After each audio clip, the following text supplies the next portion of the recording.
sebelum kita belajar, mari kita berdoa. Sikap berdoa. Tangannya ditadahkan, kepalanya ditundukkan. Berdoa dimulai.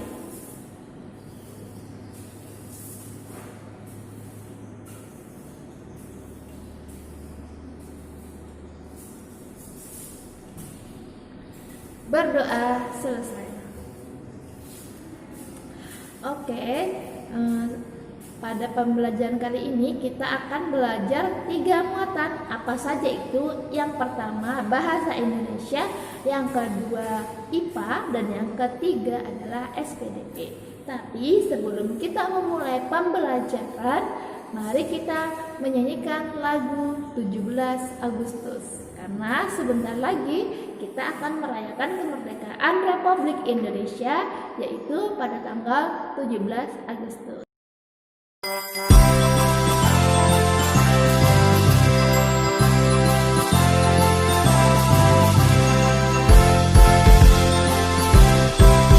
Ayo teman-teman, kita bernyanyi bersama.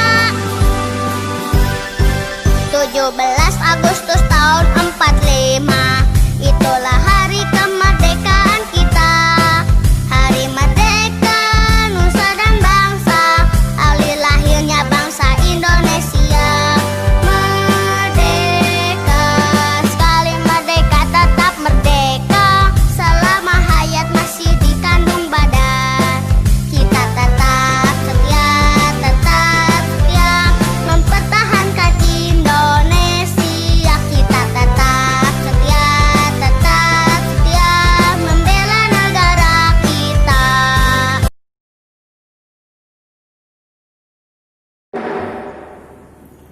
Oke, pada muatan bahasa Indonesia kita akan belajar tentang sama ya seperti sebelum-sebelumnya, seperti tentang gagasan pokok dan gagasan pendukung.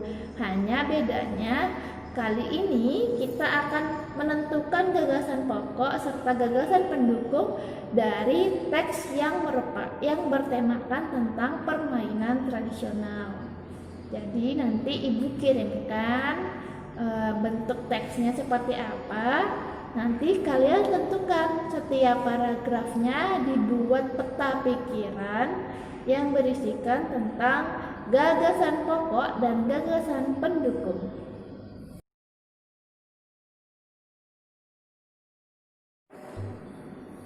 Muatan IPA, kita akan belajar tentang pemantulan bunyi.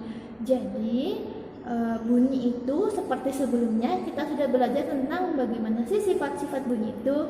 Bunyi itu dapat dirambatkan, dapat merambat, dapat diserap, atau juga dapat dipantulkan. Jadi bunyi itu dapat dipantulkan jika sumber bunyi mengenai pada benda-benda yang keras seperti batu, kaca, apalagi dan lain sebagainya. Kemudian bunyi itu dapat diserap jika mengenai pada benda-benda lunak seperti karpet, karet, dan juga busa. Nah, berdasarkan jenisnya bunyi dibedakan menjadi 3. Bunyi pantul dibedakan menjadi 3. Yang pertama adalah bunyi pantul. Bunyi pantul sendiri adalah bunyi yang akan memperjelas pada bunyi asli.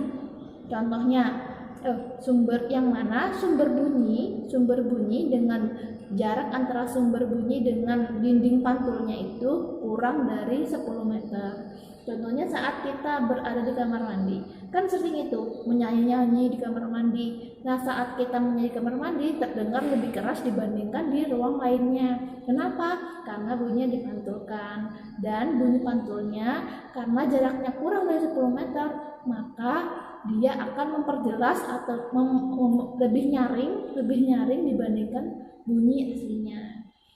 Kemudian yang kedua adalah gaung. Gaung adalah bunyi pantul yang terdengar bersamaan dengan bunyi asli. Jadi bunyi pantul itu yang mana sumber bunyi dengan dinding pantulnya itu berjarak 10 sampai 20 meter.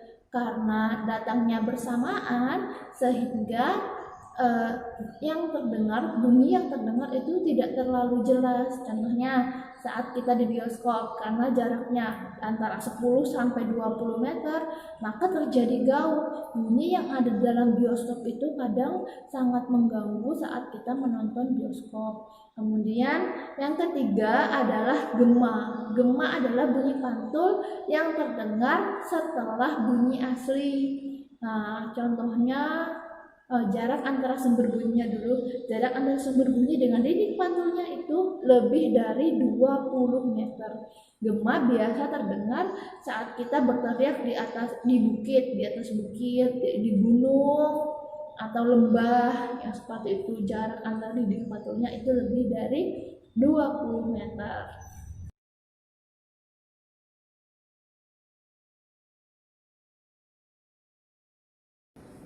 Muatan SBDP kita akan belajar tentang hal-hal yang perlu diperhatikan saat pementasan tari.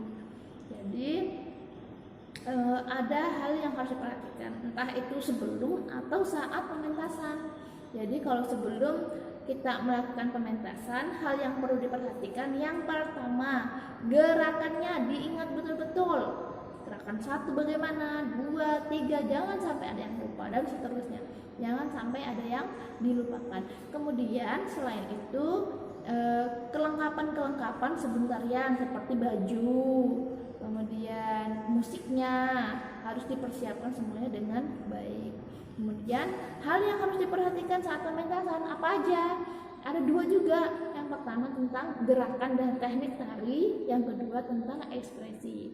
Jadi kalau gerakan dan teknik tari yang perlu diperhatikan adalah semua gerakan harus sesuai dengan ketentuan tarian. Kemudian yang kedua adalah sikap tubuh saat menari. Misalnya tarian itu harus menunduk, ya udah berarti pempraktekannya juga saat pementasan harus menundukkan badan. Contoh, harus melentikkan tangan, berarti saat pementasan juga harus melentikkan tangan, seperti itu.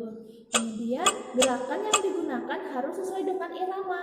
Kalau misalnya lagunya baru dari gerakan 1, jangan sampai gerakan kita sudah di gerakan ketiga atau kelima, padahal iramanya lagunya itu baru sampai di gerakan 1. Dan juga gerakan itu harus sesuai dengan temponya. Dan yang kedua adalah ekspresi wajah itu ekspresi wajah saat menari. Misalnya tariannya adalah tarian yang sedih, maka ekspresinya harus sedih. Contoh, tarian saat pemakaman yang menyambut pada pemakaman, atau tariannya gembira menyambut panen. Nah, berarti dalam saat kita mementaskan tarian tersebut harus tersenyum, harus terlihat ekspresi bahagianya itu seperti apa. Tugas Bahasa Indonesia Bu Pena halaman 60, keterampilan portofolio. Tugas IPA Bu Pena halaman 62, ayo berlatih.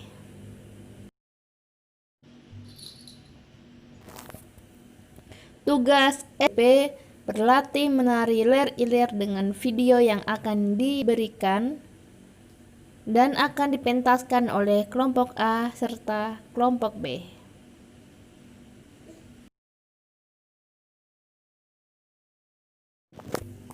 Sekian pembelajaran dari Bu Yani. Banyak kekurangannya, Ibu mohon maaf. Tetap semangat belajar di rumah.